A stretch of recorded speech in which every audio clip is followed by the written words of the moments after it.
नमस्कार किसान साथियों, कैसे हो आप सब। आशा करता हूँ कि दोस्तों आज हवा थोड़ी ज़्यादा चल रही है। देख लीजिए मेरे पीछे पेड़ भी है, हवा थोड़ी ज़्यादा है। तो हो सकता है कि आवाज़ में थोड़ा सा खरखराहट ऐसा कुछ हो तो एडजस्टमेंट कर लेना। तो दोस्तों आज बात करने वाले अपन चिया फसल की, क्योंकि मैं बुआई कर रहा हूँ आज चिया फसल में। और मैं बता दूँ आपको दोस्तों, ये पानी जो लग रहा है ना, उसमें चिया के बीज अपनों ने छांट के भुरकाव करके पानी दे रहे हैं। और ये है दोस्तों चिया के बीज। मैं आपको थोड़ा और करीब से बता देता हूँ।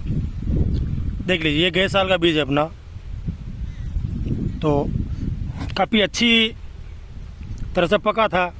और भाव की बात करें दोस्तों, तो अभी बाजार में अच्छा खासा भाव अपने को देखने को मिल रहा है। तो किसान साथियों, वर्तमान में जो सोयाबीन 95-60 हुई, ये जो अगेती किस्म थी ना, उनकी कटाई हो चुकी है। और अब जो लेट वाली किस्में हैं उनकी कटाई बाकी है। लेकिन अभी जो अगेती किस्में थी वो कटाई हो चुकी है और खेत खाली हो चुके हैं। उनमें सरसों और चिया मेरे हिसाब से दोनों फसलें बोने का बहुत ही सही वक्त है, बहुत ही अच्छा वक्त है। दोस्तों बहुत जल्दी सरसों का वीडियो भी आने वाला है, जो बहुत शानदार तरीके से अपन हर साल उत्पादन लेते हैं उस तरीके से मैं खेती करता हूं। तो इस वीडियो के बाद में जस्ट वो सरसों का वीडियो भी आने वाला है। तो आज बात करें अपन चिया की फसल की बुआई की बात, कि सबसे बेस्ट तरीका क्या है, किस तरह से चिया की फसल हम बोए हैं ताकि आगे जाकर अपने को अच्छा खासा फायदा मिल सके। तो दोस्तों बात कर लेते हैं अपन खेत की तैयारी की।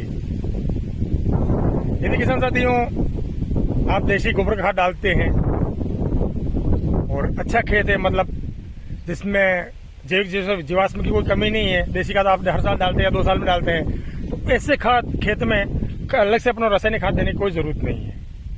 बिल्कुल ही बिना खाद के आपका चिया की फसल तैयार होकर पैदा होगी। लेकिन ऐसा भी बहुत कम होता है कि हर किसान हर साल या 2 साल में देसी सड़ी पक्की गोबर की खाद डाल सके। तो दोस्तों मैं तो हर साल डालता हूँ, क्यों पशु अपन रख रखे हैं और पशु इसीलिए रखते हैं ताकि दूध का दूध मिल जाए अपने को और गोबर में कोई कमी नहीं आए। और खाद के लिए अपन देखें तो खेतों में जो रासायनिक खाद का खर्चा है बहुत कम हो जाता है यदि अपन देसी खाद हर साल डाल रहे हैं। तो न्यूनतम खर्चे में अपनी खेती हो जाती है खाद के मामले में। तो दोस्तों यदि आपने देसी खाद नहीं डाल रखा है तो आप प्रति एकड़ सिंगल सुपर फास्फेट कम से कम 2 बैग, इतना तो होना ही चाहिए। और ज्यादा दे सको 3 बैग दे देना आप। उसके बाद में दोस्तों 15 से 20 किलो पोटाश और 15 से 20 किलो उसमें यूरिया, तीनों चीजें मिलाकर आप भुरकाव कर दीजिए। और जो लास्ट वाली हकई होती है ना, वो कर दीजिए। तो दोस्तों इससे क्या होगा कि अपने खेत में क्यों देसी खाद की कमी है, और साथ में जो अपन खेत खाली किया, अभी जो अवशेष बचे हुए थे, तो अपन यूरिया साथ में दे रहे हैं ना, तो वो अपने फसल के लिए काम भी करेगा, प्लस जो अवशेष बचे हुए हैं उनको सड़ाने में गलाने में भी अच्छे खासी मदद अपनी करेगा। तो किसान साथियों ये भुरकाव करके आप लास्ट जुताई करके क्यारे डाल दीजिए। अब उसके बाद में दोस्तों जैसे जैसे अपना पानी चले उसके साथ साथ में अपने को चिया के बीज डालने हैं, क्योंकि दोस्तों ये बीज बहुत बारीक होते हैं। और साथ ही साथ चींटियां अभी खेतों में बहुत ज़्यादा देखने को मिल रही है, उनको मार नहीं सकते दोस्तों, अपनी प्रकृति की मित्र है अपनी। तो इसी गलती कभी मत करना कि चींटियों मारने के लिए अपन कोई दवाई डाले, ऐसा कभी मत करना। प्रकृति में हर जीव को जीने की आज़ादी है, ठीक है। तो चींटियां उन बीजों को ले लेकर भाग जाएगी। तो अपनों को ध्यान ये रखना है कि जिस क्यारी में पानी जा रहा है ना, उसमें पहले बीज डाल दिए अपनों ने, उसके बाद में आगे की क्यारी में बीज डाल दें, ताकि अगली क्यारी वो क्यारी पीते दूसरी क्यारी में पानी आ जाएगा, वो क्यारी पीएगा उससे तक अगली क्यारी में बीज डाल दें। इस तरह से अपनों की पद्धति अपनाकर बीज डालना है, ताकि इससे अपनी चींटियां बीज को इकट्ठा नहीं कर पाएगी और जितने बीज अपन डाल रहे हैं ना सब व्यवस्थित अंकुरण होगा। तीसरी बात आती है दोस्तों, जो बीज की मात्रा है वो कितनी लें। तो दोस्तों खाद में चिया की फसल ऐसी है ना, लागत में अपने हो जाती है, लेकिन खाद इसलिए डालना जरूरी होता है कि अपने देसी खाद नहीं डाल रखा है, जमीन के अंदर उर्वरक की कमी होगी ना दोस्तों, फसल कोई सी भी हो खाने को सबको चाहिए, चाहे इंसान हो, जानवर हो, फसल हो, हर चीज को खुराक चाहिए। तो उसको खुराक किसी रूप में देनी पड़ेगी। यदि आप देसी खाद डालते हो ना तो अदर से कोई डालने की जरूरत नहीं है। तो दोस्तों वो चीज होगी खाद की, बीज को किस तरह से डालना है वो बात भी होगी। दोस्तों तीसरी बात आती है कि बीज की मात्रा क्या लेनी है। दोस्तों यदि हल्की जमीन है, क्योंकि चाहिए की फसल इसी दोस्तों ना हल्की जमीन में भी शानदार होगी। यदि आप समय से पानी देते रहें, उसका ध्यान रखते रहें, तो हल्की जमीन में भी अच्छी पैदावार अपने को दे जाएगी। दोस्तों यदि हल्की जमीन है तो आपको 1 किलो से लगाकर 1.25 किलो तक प्रति बीघा, एकड़ की बात करें तो लगभग 2.5 किलो प्रति एकड़ के हिसाब से आपको बीज लेना है। यदि अपनी जमीन अच्छी है या काली जमीन है, बड़े जमीन है जिसमें अंकुरण अच्छा होता है, जल्दी होता है, तो दोस्तों ऐसी जमीन में 750 ग्राम से लेकर 1 किलो तक अपन बीज की बिजाई कर सकते हैं। यदि इससे ज्यादा होगा ना तो दोस्तों बहुत ही घन यदि चाहिए कि फसल हो जाएगी तो आगे जाके फिर वो आड़ी पड़ने के नीचे, गिरने के नीचे झुकने की संभावना बनती है। तो ऐसी कंडीशन में ध्यान ये रखना, यदि अपने अच्छी उपजाऊ जमीन है, खाद अच्छे तरह से दे रखे अपनों ने, तो 750 ग्राम से लेकर 1 किलो तक अपने को चिया के बीज डालने हैं। और यदि जमीन हल्की है, लाल जमीन है या ऐसी पथरीली जमीन है, तो वहां पर अपने को 1 किलो से लगाकर 1.5 किलो तक चिया का बीज डालकर पानी दे देना है।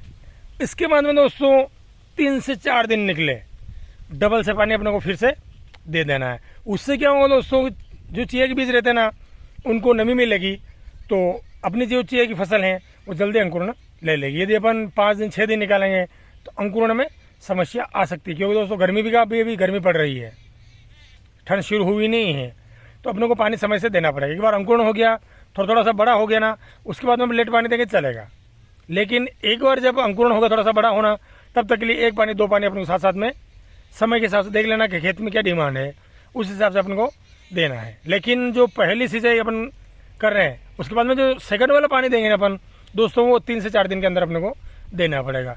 फिर जो 3rd नंबर का पानी है, 3रे नंबर का पानी है, वो दोस्तों दूसरे पानी के 5 दिन बाद 6 दिन बाद में देख लेना। यदि हल्की जमीन है थोड़ा 1 दिन ज्यादा कर लेना, और यदि अच्छी जमीन है तो 5 दिन बाद में पानी दे देना, क्योंकि दोस्तों गर्मी बहुत ज्यादा है, इसलिए अपने को थोड़ा ध्यान रखना पड़ेगा। तो निश्चित रूप से अपनी फसल उग जाएगी, निकल आएगी, और फिर आगे जैसे समय की मांग हो उस तरह से पानी देते रहेगा। दोस्तों इसके बाद में चिया में खरपतवार नाशी के लिए एक बहुत शानदार वीडियो आने वाला है, तो उसको देखने के लिए चैनल पे जो दोस्त पहली बार है वो चैनल को सब्सक्राइब कर लीजिएगा, ताकि आने वाला वीडियो सबसे पहले आपको मिले। ठीक है, और वीडियो पसंद आए तो लाइक करिएगा, शेयर करिएगा और कमेंट करिएगा। कुछ भी समस्या हो, कुछ भी आपका अनुभव हो, सुझाव हो, जरूरी नहीं मैं कह रहा हूँ सही होगा, बहुत सारी चीजें ऐसी होती है ना जो मेरे ध्यान में भी नहीं आती है, लोगों ने बहुत सारे किसान भी जानते हो, तो ऐसा कुछ नहीं है। जो मेरे पास जानकारी है मैं आपके साथ शेयर कर रहा हूँ, लेकिन आपके साथ में जो जानकारी है तो अच्छे शब्दों में अपने एक अच्छाई का प्रदर्शन करते हुए अच्छे शब्दों में कमेंट जरूर करिएगा कि भाई ये समस्या है, ये बात है, ये ऐसा सही नहीं, ऐसा गलत है, तो बिल्कुल उस चीज को मैं रीड करूंगा, और जैसे मुझसे बन पाएगा ऐसे सवालों का जवाब मैं आपको देने की पूरी कोशिश करूंगा। तो ठीक है दोस्तों, तो आज के वीडियो में इतना ही। मिलते हैं किसी अगले वीडियो में एक नई जानकारी के साथ में दोस्तों। तब तक के लिए जय हिंद, जय भारत, जय जवान, जय किसान।